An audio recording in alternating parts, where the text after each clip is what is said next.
off because they didn't want that in whatever they were using it for.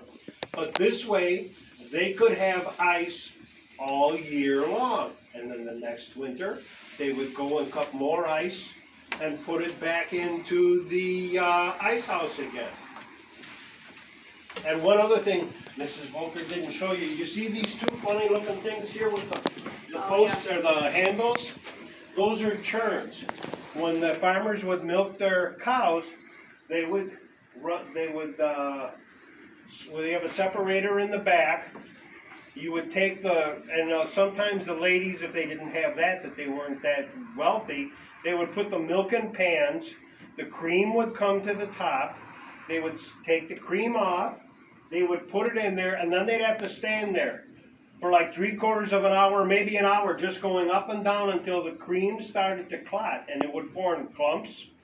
And then they would put it in the wooden bowl, and they would drain off what they called the buttermilk, and then they would take the yellow curds, and they kept on squeezing them with that wooden paddle until all the water was out, and they would add salt to them, and that was their butter that they put on their bread, and then they cooked with, because they didn't go to the store and buy butter.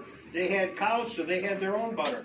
Or sometimes they might even use the milk to make cheese, like the cheese you get in the stores. That's all made from milk too. So they had different recipes for making their own cheeses. Yes, exactly. So you'll see that living in those days wasn't a real easy time. You had to make everything yourself, otherwise you wouldn't have it. And so they figured out a way to do all those things. And now we're going to go over here, because yesterday the kids were asking about this. And this is actually a hide from a horse. And it got made into a blanket. And they used it when they would go on a sleigh ride in winter. It would always be cold, and to keep warm, they'd have their coats on too, but to keep warm when there's more breeze when you're on a sleigh in winter and it's hitting you in the face, and they would cover up and put this over them, and it would keep them real warm because it was horsehide. You want to say something? Sure. About that? How many of you go on rides or have seen snowmobiles? Okay. The sleigh ride would be the equivalent of a ride on a snowmobile. The only problem is they didn't have the plastic masks and everything that you have now in the helmets. They had to come up with an extra layer of clothing to help keep that cold air out. Because like if my grandmother in the wintertime would go from where I live on Walmart Road to Niagara Falls to do some shopping, she wanted some really warm clothing, because it took her just about an hour for the horse to pull the sleigh or the buggy from Walmart Road all the way down to Main Street, Niagara Falls. And she'd really be cold by the time she got there. So you wanted some very warm blankets and warm clothing to help keep you nice and warm. In fact, I even have a blanket at home. It's a wool one that my one aunt remembered Grandma having over her head and crossed in front of her with a big stick pin through it to keep it nice and tight, because she still had to drive the horses, or the horse to go. So she didn't want it like your jackets have drawstrings on. Nobody thought of having drawstrings on jackets like at that time. So you had to come up with a way of keeping the blanket close together, because what happens if your throat always gets a lot of cold air in the wintertime? Sometimes you get a sore throat. So they didn't have the medicines we do now, so they wanted to make sure. That's why if you see old pictures, they have scarves around their neck. It wasn't a fashion statement. It was to keep their throat and their chest nice and warm. Yeah, that's true. And that's, they didn't have zippers where they could zip up their jackets. So. Zippers didn't come until, I think, the late 1800s. Everything was all snaps and buttons. Everything had buttonholes. Okay, now if you want to step, well, actually this is a church pew that someone donated from, I don't know which church. I don't either. But it's very old, and we just have this on there to display it. St. John's. It was St. John's St. Church. John's? It was a pew from that church And when the first St. John's Church was taken down, and they put the second one up that preceded the third one, which is the school and the modern church, that pew ended up on the front porch of an old farmhouse that stood right where the current Wheatfield Town Hall or City Hall is today. Oh, okay. Yeah. Did you? So I went through quite a lot of journey. Don Schroeder would know. Okay. I think, I think the Mole family and someone that they knew donated it to us, at some point. So it has a long history. That one seat alone held a lot of people over a long time. Okay, now let's step into this section, which would be the animal section. And, there's all kinds of farm implements in here that people use in the old days to do whatever they needed to do to get. If you had a horse in the barn and you wanted to go out working to the field, you put this collar on his neck and you latched it together on top, and then they had the rest of the harness. They had hames, which are metal bars that fit in the ridge here, and then all the strapping comes off that so that you could go out to the field and work.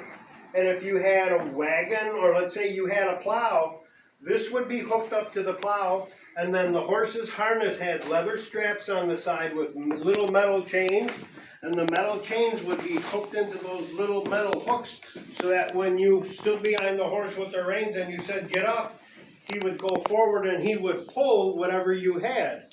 And on the most of the equipment had a pole, like your coaster wagon has a pole to steer it, only they didn't have the big handle on the front. A lot of them were just a metal or a wooden pole. This big ring is where the pole came through, so that when you turned the horses, it would turn the vehicle or the wagon or whatever, and it would go whichever direction you wanted it to. This one is a collar for just like going in a little buggy or a sleigh, because it doesn't need to be as big and strong and heavy as what that is. This is what every boy, maybe not quite your age, but maybe a couple of years older, would learn to use a lot.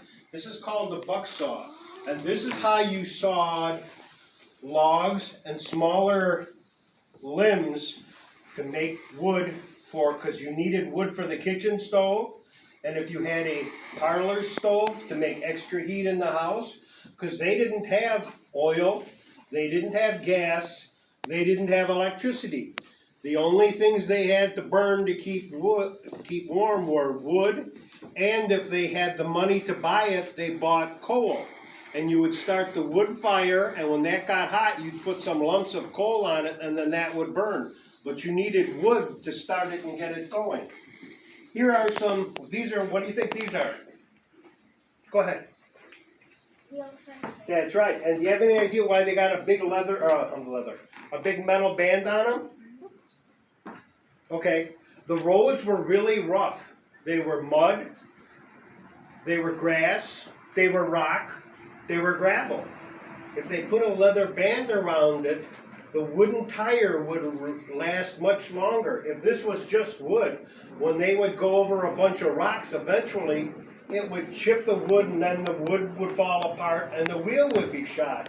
But by putting this heavy metal band around it, it would last much, much longer. Okay, here is a barrel. And in that barrel, you could put all sorts of things. You could put grain, apples, fruit, flour, all sorts of things all went in there. And if it was waterproof, you could put cider in there. You might even have it outside next to the house, so when it rained and the rain came down, you could save the rainwater for washing your clothes, because rainwater was better for washing your clothes than getting the water from the well that you drank. That was considered hard water.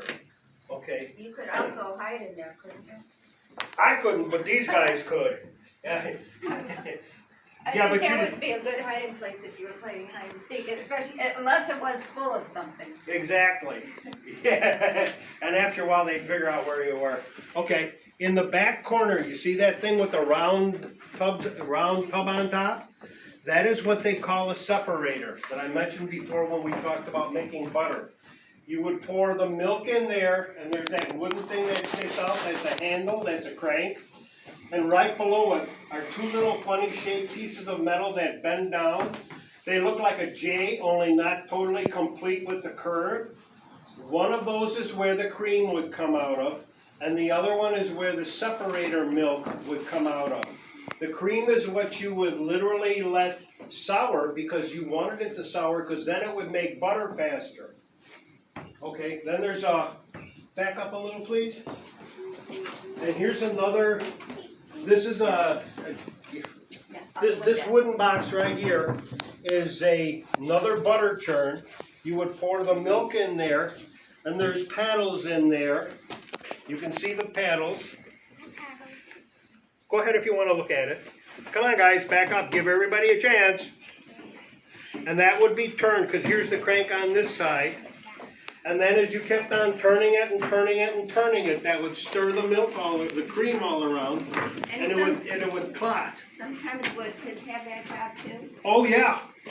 You guys wouldn't be playing nearly as much, and there were no computers to play with, so you would be helping. If you had chickens, your job would be to feed the chickens, go out and get the eggs, make sure the cows had something to eat so you could get milk. When you got big enough, you'd be out in the garden helping your mom and your dad pull the weeds out. When things had to be picked, you'd be helping pick the strawberries, the beans, anything that was in the garden that came in the house. You were a source of labor. What about the butter churner? Would they do that? Yeah, they'd be big enough. Yeah, I think so. You'd get really tired, but then you'd have to switch to the other arm, and if you had a brother or sister, you might do relays. That's a metal tub that they would use for washing, and this is what they call a scrub board. You would put, I'll pick it up, they would, You can pick it up, honey. sure, thank you. Washboard. They would put this in the tub, and then remember we said about the soap? They would take the soap and they would rub that on the dirty spots on the clothes, and then they would go up and down rubbing this in the soapy water till finally the stain all came out of the clothes. And that took a while, and it took a lot of energy. And then they put it through the wringer to get the water out. Yeah, right here. And you had to crank it because nothing was electric. And you had to watch your fingers that your fingers didn't get caught in between the rollers like mine did as a little boy. You had to crank them to make sure that it came through and that the water all squeezed out. And I got caught with my hair because I had long hair and I had a wringer washer and I got my hair stuck in it. Mm-hmm. And let's look at a bit of the phraseology sometimes. When we say someone has been put through the ringer, it's like you've been put through a washing machine. In other words, you had a rough time, or someone was put through a rough time. You really got squeezed tight. Like you were in a really tight situation. Like here's an example for you.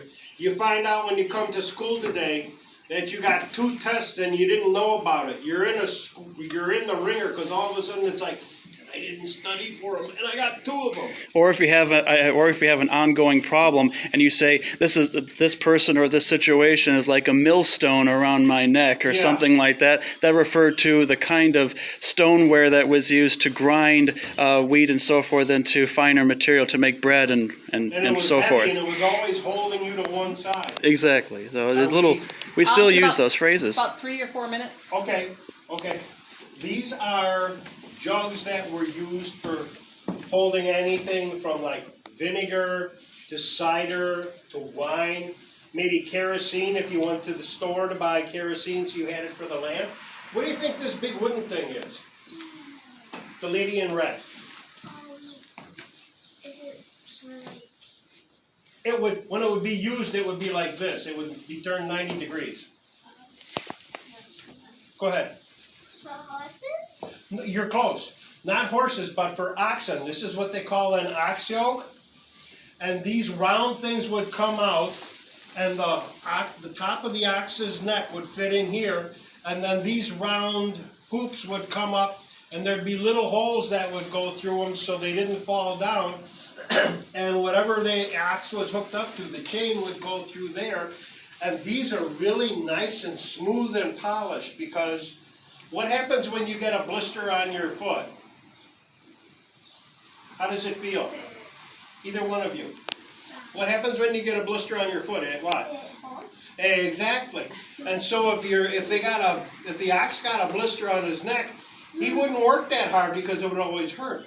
So they made sure that this was nice and smooth, and the ox didn't get any blisters. In fact, he would get a callus. Like if your fathers or your parents do a lot of work, they get calluses on, they get thick skin on their hands.